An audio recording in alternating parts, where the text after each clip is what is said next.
Good morning to all. This is a continuing part of P block elements 1. Here today we are talk about again boron compounds. That compound name is boron trifluoride. The preparations of boron trifluoride. Boron trifluoride is obtained by the treatment of calcium fluoride with boron trioxide in presence of concentrated sulfuric acid. Here boron trioxide, this is a formula for calcium fluoride. In presence of concentrated sulfuric acid, we got the boron trifluoride. PF3 in this formula for boron trifluoride and byproduct of the calcium sulfate and water. So another method of preparation, boron trioxide heating with carbon and fluorines to forming the boron trifluoride. So another method of preparations, this is such a benzene, disonium tetrafluorophorate heat panna we got the boron trifluoride. This is the preparations for boron trifluoride. So and properties for boron trifluoride has a planar geometry. It is a electron deficient compound and accepts electron pair to form coordinate covalent compounds. So inga pathina அமோனியாவில் நம்ம already தெரியும் நைட்ரஜனில் 2 lone pair of electron இருக்கும். இந்த 2 lone pair of electrons வந்து BF3 boron trifluoride accept பண்ணும்போது நமக்கு இந்த மாதிரி coordinate covalent bond வந்து ஃபார்ம் பண்ணோம். ஸோ நெக்ஸ்ட் வந்து boron trifluoride ஹைட்ரலைசஸ் பண்ணால் we got the boric acid. So next uses of boron trifluoride பார்த்தோம்னா boron trifluoride used for preparing tetrafluorophorate is a catalyst in organic chemistry. It is also used as a fluorinating agent. So another compound of the aluminum chloride. Aluminum chloride is a boron family. Aluminum is a boron family, a second element in the boron family. So aluminum compound is aluminum chloride. So the aluminum chloride or aluminum trichloride in சொல்வாங்க. இதோட preparations பார்த்தோம்னா this is aluminum trichloride. இதோட preparations aluminum metal or aluminum hydroxide treated with hydrochloric acid. Hydrochloric acid we got the aluminum trichloride. So this is the preparations. So next preparations is the McAfee process. McAfee process, this very important process. Alumina is treated with carbon in presence of chlorine to forming the aluminum trichloride.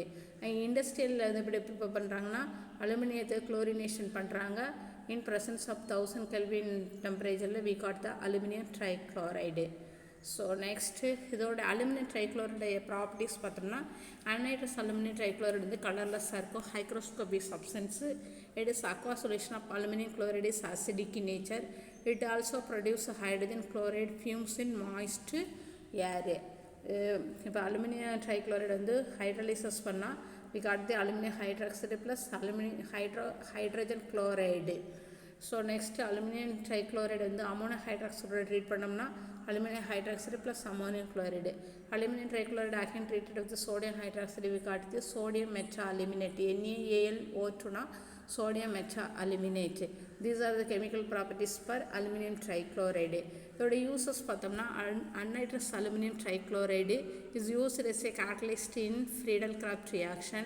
It is used for the manufacture of petrol by cracking the mineral oil. It is used as catalyst in the manufacture of dyes, drugs and perfumes. So next பார்த்தீங்கன்னா alums. So the name alum is given to the double salt of potassium aluminum sulfate.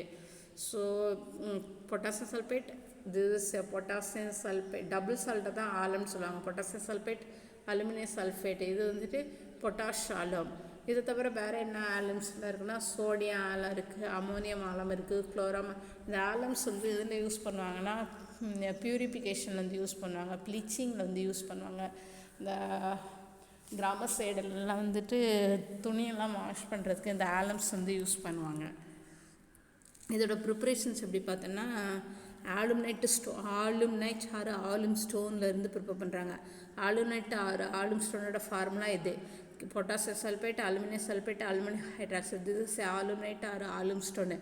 So the alumnate or alum stone is treated with excess of sulfuric acid. What will happen? Here aluminum hydroxide part changed into aluminum sulfate. Here we are adding the calculated quantity of potassium sulfate, we got the potash salum. அதுதான் potash salum அதோட formula potassium sulphate aluminium sulphate 24 water molecule. This is a potash alum. இது எப்படி prepare பண்ணுறாங்கன்னா ஆலுனேட்டர் ஆலும் ஸ்டோன்லேருந்து prepare பண்ணுறாங்க. இந்த ஆலுனேட்டர் ஆலும் ஸ்டோனில் வந்துட்டு potassium சல்ஃபேட்டுக்கு part இருக்கும், aluminium sulphate இருக்கும், அலுமினியம் ஹைட்ராக்சைடு, இதுதான் ஆலுனேட்டு. இதை வந்து சல்ஃபூரிக் ஆசிட்ல ட்ரீட் பண்ணும்போது இந்த ஆலுனேட்டில் இருக்க அலுமினியம் ஹைட்ராக்சைடு பார்ட் வந்து அலுமினியம் சல்ஃபேட்டாக வந்து கன்வெர்ட் ஆயிரும். இதோட எக்ஸஸ் ஆஃப் நம்ம பொட்டாசியம் சல்ஃபேட்டை ஆட் பண்ணும்போது வி காட் தி பொட்டாஷ் சால். இந்த ஃபார்முலா நமக்கு கிடைக்கும். ஸோ நெக்ஸ்ட் பார்த்தோம்னா இதோட ப்ராப்பர்ட்டிஸ் பார்த்திங்கன்னா பொட்டாசால் வந்து white crystalline solid, it is soluble in water, insoluble in alcohol. இது அக்வா சொல்யூஷனில் வந்து அசிடிக் நேச்சர் இருக்கும். ஹைட்ராலிசிஸ் பண்ணும்போது இதை வந்து 365 கெல்வினில் வந்து ஹீட் பண்ண வந்து ஃபுல்லாக வாட்டர் மாலிகுல்லாம் லாஸ் பண்ணி அது வந்து சோலப் ஆயிரும். அந்த சோலன் மாசை வந்து என்ன சொல்லுவாங்கன்னா பர்ன் ஆலம்னு சொல்லுவாங்க. அதாவது பொட்டாஷால் வந்துட்டு 365 கெல்வினில் ஹீட் பண்ணும்போது அதில் இருக்க 24 வாட்டர் மாலிகுல் வந்து ஃபுல்லாக லாஸ் பண்ணிடும். லாஸ் பண்ணி சோலன் ஆகிடும். சோலன் அந்த ரிமைனிங் மாசை வந்து பர்ன் ஆலம்னு சொல்லுவாங்க. நெக்ஸ்ட்டு வந்துட்டு அமோனியம் ஹைட்ராக்சைடோட இந்த பொட்டாசாலத்தை ட்ரீட் பண்ணோம்னா இங்கே potassium sulphate, ammonium sulphate, aluminium hydroxides வந்து ஃபார்ம் பண்ணோம். இதோட யூசஸ் பார்த்தோன்னா நான் ஆல்ரெடி சொன்னேன், பியூரிஃபிகேஷன் ஆஃப் வாட்டரில் யூஸ் பண்ணுவாங்க, வாட்டர் ப்ரூஃபிங் அண்ட் டெக்ஸ்டைல் இண்டஸ்ட்ரியில் துணி துவைக்கிறதுக்கெலாம் யூஸ் பண்ணுவாங்க. இப்போ இந்த ஒரு நூலில் இருந்து கிளாத்து பண்ணுறது, ஒயிட் கிளாத்தில் வந்து அந்த இருந்து நூலில் வந்து நல்லா பியூரிஃபை பண்ணுறதுக்கு இந்த ஆலம்ஸ் வந்து யூஸ் பண்ணுவாங்க. It is used in dyeing paper and leather turning இண்டஸ்ட்ரியில் வந்து யூஸ் பண்ணுவாங்க. It is used as a typic agent to arrest bleeding.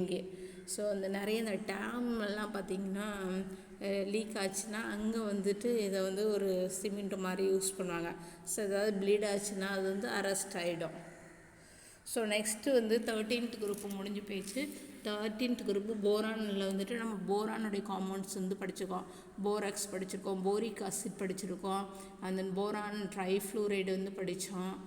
இதெல்லாம் வந்து போரானுடைய காம்பவுண்ட்ஸ். அதே மாதிரி போரான் ஃபேமிலியில் நெக்ஸ்ட் எலிமெண்ட்ஸ் வந்து அலுமினியத்தோட காம்பவுண்ட் வந்து 2 படித்தோம். அதாவது அலுமினியம் ட்ரைக்ளோரைடு படித்தோம், அப்புறம் பொட்டாஷ் ஆலம் 1 படித்தோம்.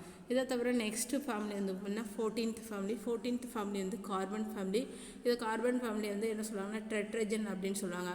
கார்பன் வந்து நேட்டிவில் என்னென்ன ஃபார்ம்லலாம் ப்ரெசென்ட் ஆகிருக்குன்னா கிராஃபைட் ஃபார்மில் இருக்கும், கோல் ஃபார்மில் இருக்கும், and கார்பனைட் rocks சச்சஸ் கால்சிசைட், மேக்சைட்டு.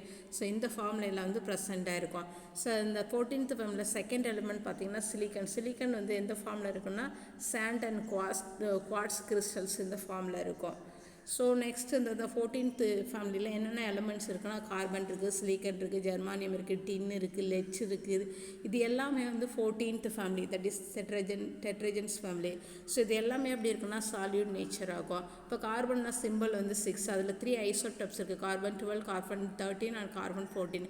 Next element silicon, அதோட சிம்பிள் வந்து SI, அதோட அட்டாமிக் நம்பர் வந்து 14. இதில் 2 ஐசோடோப்ஸ் இருக்குது. அதே மாதிரி ஜெர்மானியத்தில் 2 ஐசோடோப்ஸ் இருக்குது, டின்னில் 2 ஐசோடோப்ஸ் இருக்குது, லெட்டில் 2 ஐசோடோப்ஸ் இருக்குது. ஜெர்மானியை பார்த்திங்கன்னா G அதோட சிம்பிள், டின்னு வந்து SN, லெட்டு வந்து PP. இதோட மெல்ட்டிங் பாயிண்ட் என்ன, பாய்லிங் பாயிண்ட் என்ன, எலக்ட்ரானிக் கான்ஃபிகரேஷன்ஸ் இதெல்லாம் வந்துட்டு ஓவராலாக இந்த டேபிளில் கொடுத்துருக்காங்க. ஸோ நெக்ஸ்ட்டு டெண்டன்சி ஃபார் கேட்டனேஷன்ஸு, இது போன வருஷத்துக்கு முந்தின வருஷம் வந்து பப்ளிக் எக்ஸாமில் கேட்ட கொஷின். இதுக்கு இந்த 4 பாயிண்ட்ஸ் எழுதணும். ஏன் வந்துட்டு கார்பன் வந்து கேட்டனேஷன் செயின் வந்து ஏன் ஃபார்ம் ஆகுது அப்படின்னா the valency of element is greater than or equal to 2. The valency of element greater than or equal to 2 இருக்கிறதுனால elements would have ability to bond with self. Carbon அதே elements கூட bond வந்து form பண்ணோம். the cell bond must be as strongly with the other elements. அந்த செல் bond வந்து very ஸ்ட்ராங்காக இருக்கும். Kinetic inertness of catenated common towards other molecules. இந்த 4 பாயிண்ட்ஸ்னால தான் வந்துட்டு இந்த கார்பன் சிட்வில் ஃபார்மிங் தி கேட்டனேஷன் செயின் வந்து ஃபார்ம் ஆகுது. என்னென்ன பாயிண்ட்ஸ் அப்படின்னா the valency of elements is greater than or equal to 2. Elements should have an ability to bond with itself. The cell bond must be strong as its bond with the other elements. Kinetic inertness of catenated compound towards other molecules. Carbon வந்து அந்த elements அதே same elements கூட இல்லாமல் வேறு என்னென்ன elements கூட எல்லாம் வந்து காம்பவுண்ட்ஸ் வந்து ஃபார்ம் பண்ணணும்னா ஹைட்ரஜன் கூட, ஆக்சிஜன் கூட, நைட்ரஜன் கூட, சல்ஃபர் கூட, ஹாலஜன்ஸ் கூட, இது கூட எல்லாம் சேர்ந்து n நம்பர் ஆஃப் காம்பவுண்ட்ஸ் வந்து ஃபார்ம் பண்ணோம். ஸோ நெக்ஸ்ட்டு பார்த்தோன்னா அலோட்ரோபிஸ் ஆஃப் கார்பன். ஸோ அலோட்ரோபிஸ் ஆல்ரெடி நம்ம சொல்லியிருக்கோம், one elements can exits in more then one way. ஒருத்தர் வந்து பல வடிவங்களில் வந்து எக்ஸ்பீட் ஆகிறதா அலோட்ரோப்பின்னு சொல்லுவாங்க. இதேமாரி கார்பன் பார்த்திங்கன்னா நிறைய டைப்பில் இருக்கும். கார்பன் வந்து கோக் ஃபார்மில் இருக்கும், கோல் ஃபார்மில் இருக்கும், கிராஃபைட் ஃபார்மில் இருக்கும், ஃபுல்லரின் ஃபார்மில் இருக்கும். இது எல்லாமே கார்பனுடைய அலோட்ரோபிஸ்ஸு. ஓகே, அதில் ஃபஸ்ட் அலோட்ரோபிஸ் பார்த்திங்கன்னா கிராஃபைட்டு. இது one of the most stable allotropy form of carbon at normal temperature and pressure. இது வந்து ஷார்ப்டாக இருக்கும், conduct electricity. It is composed of flat and 2 dimensional sheets of carbon atoms. இது வந்து பார்க்குறதுக்கு எப்படி இருக்குன்னா, இது வந்து கார்பனுடைய ஒரு அலோட்ரோபி ஃபார்மு, சாஃப்டாக இருக்கும், எலக்ட்ரிசிட்டியை வந்து கண்டக்ட் பண்ணும். இது 2 dimensional ஒரு ஷீட் மாதிரி இருக்கும். அப்புறம் பார்த்திங்கன்னா ஈச் ஷீட் வந்து எப்படி இருக்குன்னா, இது ஒவ்வொன்றும் வந்து ஒரு ஷீட்டு 2 dimensional இருக்கும். இந்த ஈச் ஷீட்ஸும் ஹெக்ஸாகோனல் ஃபார்மில் இருக்கும். இங்கே sp2 ஹைப்ரிடைசேஷன் இருக்கும். ஒரு கார்பனுக்கும் இன்னொரு கார்பன் சிங்கிள் பாண்ட் வந்துட்டு 1.41 ஆம்ஸ்ட்ராங் இருக்கும். இந்த 1.41 ஆம்ஸ்ட்ராங் எதுக்கு ஈக்குவலாக இருக்குன்னா, பென்சின் இருக்க கார்பன் சிங்கிள் பாண்டுக்கு வந்து நியரர் டு க்ளோஸாக இருக்கும். ஈச் கார்பன் ஆட்டம் ஃபார்ம் ஒவ்வொரு இப்போ எப்படி இருக்குன்னா ஹெக்ஸாகோனல்னு சொல்லியிருக்காங்க. ஹெக்ஸாகோனல் இப்படி இருக்கும். ஸோ ஒவ்வொன்றுலேயும் இந்த கார்பன்ஸ் இருக்குது. ஸோ இப்போ 3 கார்பன் இந்த கார்பனில் இருக்க ஒவ்வொரு 3 கார்பன் ஆட்டம் வந்து சிக்மா பாயிண்ட்ஸ் இருக்கும். 4th கார்பன் ஆட்டத்தில் வந்துன்னா டீலோக்கலைஸ்டு பை எலக்ட்ரான்ஸ் இருக்கும், அதாவது ஃப்ரீ எலக்ட்ரான்ஸ் இருக்கும். ஸோ இந்த ஃப்ரீ எலக்ட்ரான்ஸ் இருக்கிறதுனால தான் கிராஃபைட் வந்து இட் கண்டக்டிங் தி எலக்ட்ரிசிட்டி. அதை தான் இங்கே சொல்லியிருப்பாங்க. Each carbon atom forms 3 sigma points with 3 neighbouring carbon atom using 3 of its valence electron and the 4th electron present in the unhybridized p orbital forms a pi point. நம்ம already கார்பனோட valence பார்த்திங்கன்னா 4, இதில் 3 electrons valence வந்து 4 இருக்கிறதுனால அதில் 3 electrons வந்துட்டு பார்த்திங்கன்னா sigma points வந்து form ஆகும். 4th எலக்ட்ரான்ஸ் வந்து அன்ஹைப்ரிடைஸ்டாக இருக்கும், அதாவது வேக்கன்சியாக இருக்கிறதுனால தான், டீலோக்கலைஸ்டாக சுற்றிக்கிட்டே இருக்கிறதுனால தான் it will conducting the electricity. These pi electrons are delocalized over the entire sheet, which is responsible for its electrical conductivity.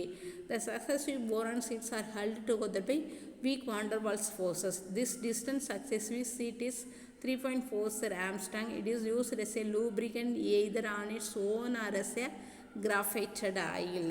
So நம்ம ஓவராலாக சொல்லணும்னா கிராஃபைட் வந்துட்டு பார்த்திங்கன்னா is allotropy form of carbon. இது சாஃப்டாக இருக்கும், எலக்ட்ரிசிட்டியை கண்டக்ட் பண்ணும். இது 2 dimensional ஒரு சீட் மாதிரி இருக்கும். இது ஹெக்ஸாகோனல் ஃபார்மில் இருக்கும். கார்பன் சிங்கிள் பாண்ட் வந்து 1.54 ஆம்ஸ்ட்ராங்.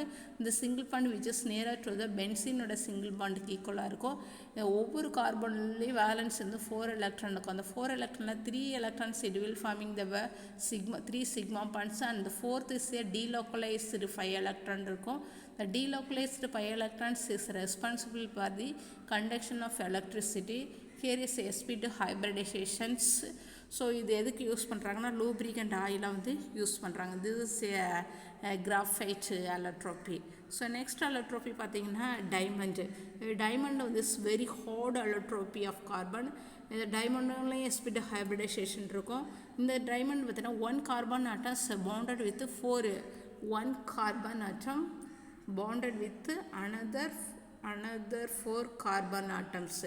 ஸோ இந்த மாதிரி எப்படி இருக்குன்னா கார்பன். ஸோ இப்படி பார்க்குறதுக்கு எப்படி இருக்குன்னா டெட்ராஹெட்ரலி நேச்சராக இருக்கும்.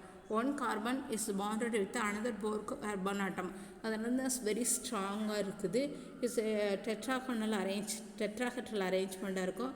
Since all 4 valence electrons of carbon are involved in the bonding, there is no free electron for conductivity. Because the hardest element is used for the sharpening of tools, cutting classes, melting bones and rocks, drilling எல்லாம் இது use பண்ணுறாங்க. Carbon பார்த்திங்கன்னா is diamond is a hardest allotropy of carbons. இதோட sp2 hybridisation இருக்கும். இதோடைய carbon பாண்ட்லேருந்து பார்த்தீங்கன்னா 1.54 angstrom. இது ஒரு carbon bonded with another neighbouring 4 carbon atoms. So இங்கே ஒரு கார்பன் வந்து 4 எலக்ட்ரான்ஸையும் வந்துட்டு பாண்ட் ஃபார்மேஷனுக்கு யூஸ் பண்ணுறதுனால there is no free electrons. Free electron இல்லாதனால does not conducting the electricity.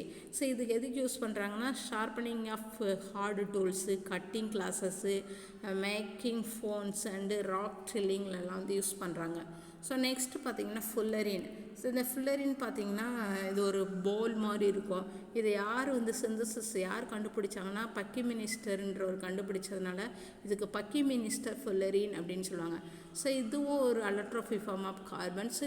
So இதில் வந்துட்டு டிஸ்கிரைப்டு மாலிகுல் பார்த்தீங்கன்னா கார்பன் 32 இருக்கும், கார்பன் 50 இருக்கும், கார்பன் 60 இருக்கும், கார்பன் 70 வரைக்கும் இருக்கும் இந்த ஃபுல்லரினில்.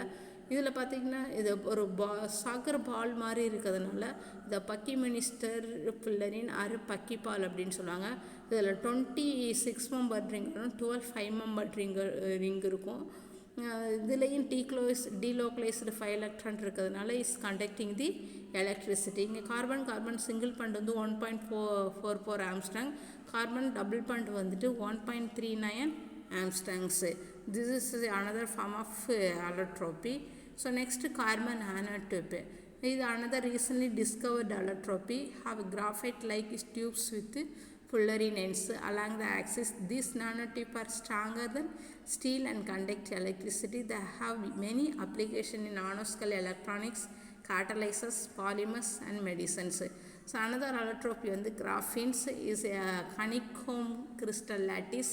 It is a single planar sheet. This is sp2 hybridizations. These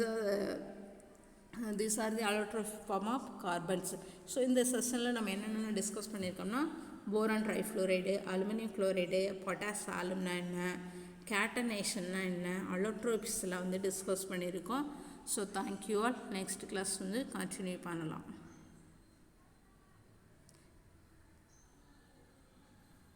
இதில் வந்து பொட்டாசாலும்ன்றதை கொஞ்சம் நல்லா படிச்சுக்கிடணும். அலோட்ரோபீஸ் படிச்சுக்கோங்க. What is catenations. ஸோ இந்த கொஷின்ஸ் வந்து கொஞ்சம் நல்லா படிச்சுக்கோங்க. இதில் கொடுத்துருக்க அசைன்மெண்ட்ஸை கொஞ்சம் பாருங்கள்.